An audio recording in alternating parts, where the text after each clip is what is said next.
Welcome back to my Facebook and YouTube channel. तो भाइयों, आज की जो वीडियो है उसमें हम बात करेंगे फीफा बेस्ट अवार्ड्स के बारे में। बार्सिलोना में क्या कुछ इस वक्त चल रहा है उसके बारे में बात करेंगे, और मूरिन्हो को सैक कर दिया गया है उसके ऊपर भी हम बात करेंगे। तो वीडियो काफ़ी इंटरेस्टिंग होगा, वीडियो को आखिर तक जरूर देखिएगा। और अगर अभी तक आपने मुझे फेसबुक पे फॉलो नहीं किया, इंस्टा पे फॉलो नहीं किया और यूट्यूब पे सब्सक्राइब नहीं किया, so do follow and subscribe. तो भैया, फीफा बेस्ट अवार्ड्स वो हो चुके हैं, और शॉकिंगली मेरे लिए शॉकिंग था ऑनेस्टली। अगर मैं बात करूं तो मेसी को जब ये अवार्ड दिया गया तो मैं काफ़ी ज़्यादा शॉक हो गया था। और मैं ये समझ रहा था कि अर्लिंग हालैंड या एम्बापे में से ये अवार्ड किसी को मिलेगा।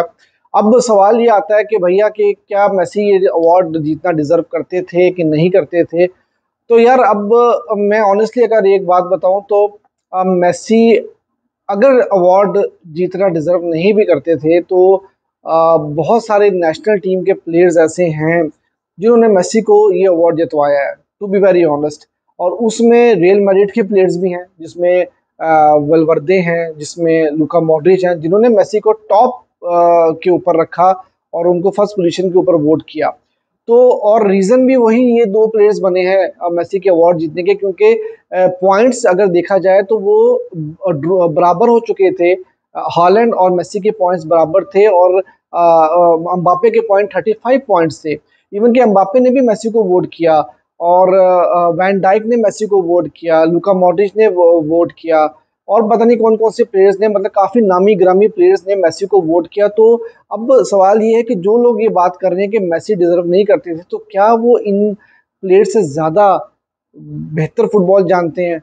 तो ये एक डिबेट है और इसका कोई फ़ायदा नहीं है। और मैं समझता हूँ कि इन अवार्ड्स को ज़्यादा जो है ना वो सीरियस नहीं लेना चाहिए। और आप फुटबॉल को एंजॉय करें, फुटबॉल देखें, और अपने मनपसंद प्लेयर को एंजॉय करें, मनपसंद टीम को एंजॉय करें। और ये जो अवार्ड्स हैं ये ऐसे ही कंट्रोवर्शियल रहेंगे, क्योंकि पिछले कई सालों से जब रोनाल्डो ये अवार्ड जीतते रहे हैं तो तब भी मेसी फैंस ये रोना डालते रहे हैं कि यार नहीं जीतना चाहिए था उनको, ये डिजर्व नहीं करते थे। दूसरी तरफ अगर मेसी ये अवार्ड जीते हैं तो वहाँ पर भी रोनाल्डो फैंस का जो है वो रोना धोना खत्म नहीं होता। तो ये चीज़ें जो है ना ये चलती रहेंगी, और मैं ये समझता हूँ पर्सनली कि इन अवार्ड्स को बेहतर तरीके के साथ ऑर्गेनाइज किया जा सकता है, इन कंट्रोवर्सीज को ख़त्म किया जा सकता है। और क्योंकि अगर आप देखें ना कि सिर्फ इन अवार्ड्स में ही कंट्रोवर्सी नहीं है, जो टीम सिलेक्शन हुई है फीफा बेस्ट टीम, वहाँ पर भी कंट्रोवर्सी नजर आ रही है। पहली बात तो ये कि जो उसकी फॉर्मेशन आप देखें, 3-3-4 फॉर्मेशन, मैंने आज तक किसी टीम को 3-3-4 फॉर्मेशन के साथ फुटबॉल खेलते नहीं देखा। लेकिन मेसी, विनी जूनियर, हालैंड और एम्बापे, इन चारों को फॉरवर्ड लाइन में रखा हुआ है, और इनको अकोमोडेट करने के लिए आपने फॉर्मेशन ही 3-3-4 कर दी।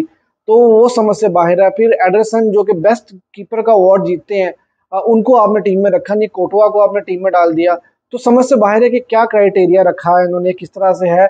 हाँ, अब अगर दूसरी चीज़ ये आती है कि भाई मेसी ने ये अवार्ड रिग्ड किए हैं, वो फीफा बॉय है, उन्होंने अवार्ड जीते हैं, तो भाई मेसी ने नहीं कहा था कि मुझे वोट दो, ठीक है। और मेसी को भी कोई फर्क नहीं पड़ता, मेसी फैंस को भी कोई फर्क नहीं पड़ता, बारसा फैंस को भी कोई फर्क नहीं पड़ता, क्योंकि मेसी ने ऑलरेडी सब कुछ जीत लिया हुआ है अब। और हम बारसा फैंस और Messi fans, we are living in a peace. हमें कोई फर्क नहीं पड़ता मेसी को अवार्ड मिलता है या नहीं मिलता। और आप ये देखेंगे मेसी ने भी अभी तक किसी किस्म का सोशल मीडिया के ऊपर कोई पोस्ट नहीं डाला इन अवार्ड जीतने के बाद, क्योंकि मेसी भी अब मेरे ख्याल से अवार्ड जीत जीत के जो है ना वो थक चुके हैं। और जहाँ तक बात आती है कि मैंने जैसे आपको बताया कि टीम जो सिलेक्ट की गई है, तो वहाँ पर भी मेसी को 17 साल हो गए लगातार इस टीम का हिस्सा बनते हुए, फीफा बेस्ट टीम का हिस्सा बनते हुए। तो अमेजिंग, इतना बड़ा कैरियर है उनका। और कोई भी, चाहे उनका राइवल फैन भी क्यों ना हो, वो भी इस चीज़ से डिनाई नहीं कर सकता कि जो कुछ मेसी ने अपने लाइफ में, अपनी फुटबॉलिंग लाइफ में अचीव किया है। तो हैट्स ऑफ टू हिम। और मेसी जीते हैं, मुझे तो बहुत खुशी हुई है फिर से, ठीक है, चाहे आप जो भी कहें। क्योंकि मैं वही बात कहूँगा कि लुका मॉड्रिच और वलवर्दे, क्या जो फैंस हैं वो उनसे ज़्यादा फुटबॉल जानते हैं। उन्होंने किसी वजह से वोट किया है। अब आप उनके अगेंस्ट भी जा सकते हैं, ये आपका ओपिनियन है। और ऑनेस्टली बहुत सारे मैड्रिड फैंस जो हैं वो गए हैं सोशल मीडिया के ऊपर, और मॉड्रिच को काफ़ी बुरा भला कहा है, क्रिटिसाइज़ किया गया है वहाँ पर। ये पोस्टें भी चलती आ रही हैं सोशल मीडिया के ऊपर आज। तो ये चीज़ें तो चलती आ रही हैं। और मैं ये समझता हूँ कि इन अवार्ड्स को थोड़े बेहतर तरीके के साथ ऑर्गेनाइज किया जा सकता है। बेहतर तरीके के साथ इनको ऑर्गेनाइज करने से, इन कंट्रोवर्सी से बचा जा सकता है। लेकिन मेसी ये अवार्ड जीत चुके हैं, 3rd टाइम जीत चुके हैं, बैलन डोर भी सबसे ज़्यादा दफ़ा जीत चुके हैं और हिस्ट्री के अंदर उनका एक नाम रहेगा हमेशा। एंड मेरे लिए बड़ी खुशी की बात थी। और उसके अलावा पेप गार्डियोला ने भी अवार्ड जीता है और वो भी डिजर्व करते थे, क्योंकि ट्रेबल विनिंग टीम का हिस्सा थे, टीम को उन्होंने ट्रेबल जिताया, पहला चैंपियंस लीग टाइटल उन्होंने मैनचेस्टर सिटी को जिताया, तो डिजर्व करते थे। पेप गार्डियोला भी जीते हैं, एडरसन बेस्ट कीपर का जैसा मैंने आपको बताया वो भी जीते हैं। अब वहां पर भी कहा जा रहा है कि कोर्टवा का भी सीजन बहुत अच्छा रहा था, उसके अलावा टर स्टेगन का सीजन भी बहुत अच्छा रहा था।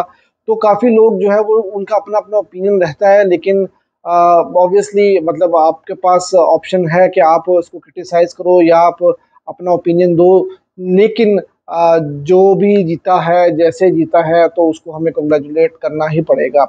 अब उसके अलावा दूसरी जो बड़ी खबर है वो है जोजे मोरिनियो के बारे में। तो भैया जोजे मोरिनियो और रोमा जो है वो अलग अलग हो चुके हैं। रोमा ने जोजे मोरिनियो को सैक कर दिया है और मतलब अगर आप जोजे मोरिनियो का कैरियर उठाकर देखें तो बहुत इवेंटफुल सा कैरियर है उनका, बहुत बड़ी बड़ी अचीवमेंट भी हैं और उन अचीवमेंट के साथ साथ वो जिस क्लब में भी गए हैं, मोस्टली क्लब्स में जहां पर भी वो गए हैं, उनको वहां पर सैक भी किया गया। चेल्सी से जैसे पोर्टो से उन्होंने अपना कैरियर जो है वो जब उन्होंने चैंपियंस लीग जीती थी तो वो लाइमलाइट में आए थे। फिर चेल्सी गए, चेल्सी में उन्होंने एक जबरदस्त जो है वो एक अपनी छाप छोड़ी थी और वहां पर एक रिकॉर्ड भी उन्होंने बनाया था। मतलब वो रिकॉर्ड शायद टूट भी नहीं सकता, मुझे अब एग्जैक्टली याद नहीं कि कितने मैचेस उन्होंने कितने साल तक अपने होम पर नहीं हारे थे। और उसके बाद फिर चेल्सी से भी वो सैक हुए, फिर उसके बाद वो इंटर मिलान भी गए, इंटर मिलान में उन्होंने फिर से चैंपियंस लीग जीती, इंटर मिलान को चैंपियंस लीग जिताई। फिर रियल मैड्रिड आया, रियल मैड्रिड में क्योंकि उस वक्त प्राइम बार्सिलोना खेली थी तो वहां पर उन्होंने बार्सिलोना को हरा कर ला लीगा का टाइटल भी जीता, कोपा डेल रे भी जीता था। और फिर उसके बाद वहां पे 3 साल रहने के बाद से वो फिर डिफरेंट जो है क्लब्स के साथ जुड़ते रहे। स्पर्स भी गए, मैनचेस्टर यूनाइटेड भी गए, चेल्सी वापस भी गए और फिर वहां से उनको सैकिंग होती रही और अब रोमा ने भी उनको सैक कर दिया क्योंकि ये सीजन उनका इतना ज्यादा अच्छा नहीं रहा। और ये बात आप मत भूलिए कि कॉन्फ्रेंस लीग भी उन्होंने रोमा को जिताई थी और मूरिन्हो दुनिया के पहले मैनेजर हैं जिन्होंने चैंपियंस लीग भी जीती हुई है, यूरोपा कप भी जीता हुआ है और कॉन्फ्रेंस लीग भी जो है उन्होंने जीती हुई है। ये तीनों यूरोपियन टाइटल्स जो है वो जीतने वाले दुनिया के एक वाहिद इकलौते मैनेजर हैं वो। लेकिन ये है कि उनका एंड काफ़ी बुरा रहा और उनका थोड़ा सा प्रॉब्लम भी रहा था ओनर्स के साथ।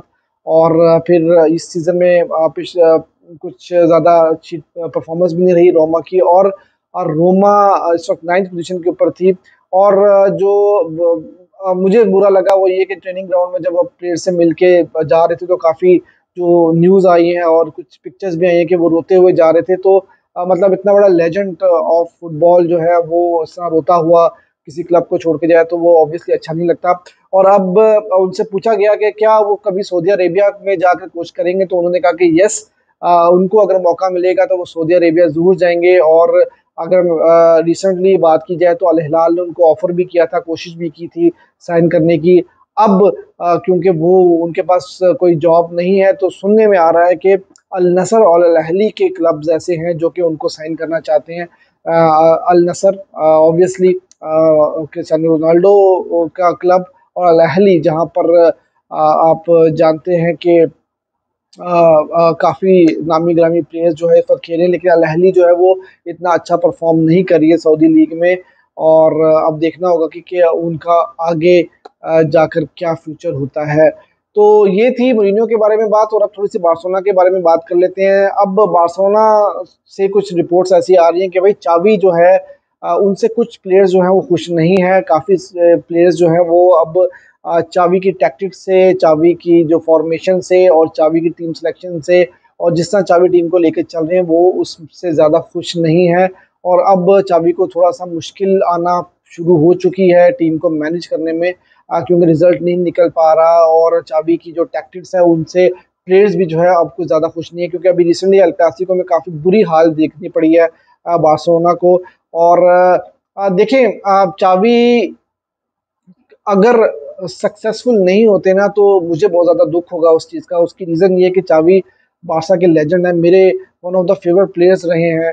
और मैं नहीं चाहता कि वो उनको सैक किया जाए और वो छोड़ के जाएं, लेकिन अब जो हालात आ रहे हैं वो यही आ रहे हैं कि शायद उनको सैक कर दिया जाएगा अगर उनके रिजल्ट्स बेहतर नहीं हुए।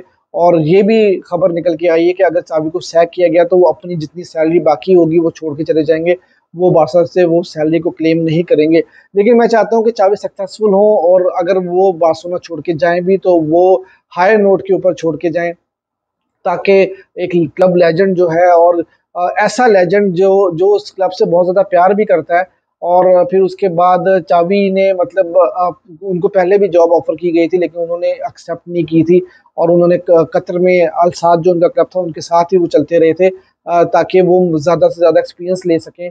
लेकिन जब उनको लेकर आया गया और पिछले सीजन में उन्होंने ला लीगा भी जिताई, लेकिन इस सीजन में उन्होंने कुछ गलतियां भी ऐसी की हैं कि जिसका जिम्मेदार वो खुद ही होंगे। फॉर एग्जांपल जैसे सेजो रोबर्टो को उन्होंने खिलाया पिछले अल क्लासिको में, बल्दे को उन्होंने खिलाया, फरहान टोरेस को खिलाया, जिसको मैंने पहले भी रिव्यू में क्रिटिसाइज किया था। तो सेजो रोबर्टो के अगर आप स्टैट्स देखें तो उन्होंने 25 पास कंप्लीट किए हैं, इनाकी पीना ने 26 पास कंप्लीट किए थे। एक गोलकीपर उनसे ज्यादा पासेस कंप्लीट कर रहा है और एक बॉल भी रिकवर नहीं किया था सेजो रोबर्टो ने, और फिर भी उन्होंने हाफ टाइम पे उनको चेंज नहीं किया था बल्कि 60 मिनट में जाकर उनको चेंज किया था। तो कहीं ना कहीं चावी की गलतियां तो हैं, और अब अगर चावी मतलब इस सिचुएशन में आए हैं तो मेरे ख्याल से कहीं ना कहीं उनको खुद को भी ब्लेम करना होगा। दूसरी जो खबर आ रही है वो ये आ रही है कि बार्सिलोना के फाइनेंशियल फेयर प्ले में कोई ज्यादा गुंजाइश नहीं बची, और बार्सिलोना शायद इस विंटर विंडो में जो है वो कोई प्लेयर साइन नहीं कर पाएगा। और चावी ये बात कह रहे हैं कि भैया मतलब उनको जो है वो प्लेयर्स चाहिए स्क्वाड को स्ट्रेंथ करने के लिए, लेकिन बार्सिलोना वो प्रोवाइड नहीं कर सकती क्योंकि कुछ प्लेयर्स ऐसे भी हैं कि जो कि आप जानते हैं कि बार बार रेगुलर खेल के, जैसे कैंसलो, गावी वगैरह को आप देख लें, पैड्री को देख के आपको अंदाजा हो जाएगा कि ये रेगुलर खेल खेल के जो इनको इंजरीज हुई है, फटीग हो गई है। तो प्लेयर्स को रेस्ट भी उस तरह से नहीं मिल रहा क्योंकि स्क्वाड डेप्थ उतनी अच्छी नहीं है। लेकिन फिर वही बात है कि जब टीम सिलेक्शन की बात आती है, बड़े गेम्स की बात आती है, तो वहाँ पे जब आप सेजो रोबर्टो वगैरह को खिलाएंगे तो वहाँ पे कहीं ना कहीं तो चावी को ब्लेम करना ही होगा। तो ये सारी सिचुएशन चल रही है इस टाइम पर बार्सिलोना में। आई होप कि बार्सिलोना जो है वो बाकी के जो 6 महीने सीजन के पड़े हैं, बहुत इंपॉर्टेंट गेम्स आने वाली हैं, कोपा डेल रे का अगला गेम आने वाला है, उसके ऊपर कल रिव्यू बनाऊंगा मैं। तो उसमें आई होप कि बार्सिलोना अच्छा परफॉर्म करे और बार्सिलोना जो है वो चावी को भी बचाए, और चावी जो है इस क्लब में एक अच्छे तरीके के साथ जो है वो अपने करियर का एंड करें एज अ कोच, और अगर इसको प्रोलॉन्ग भी कर सकते हो तो प्रोलॉन्ग करें।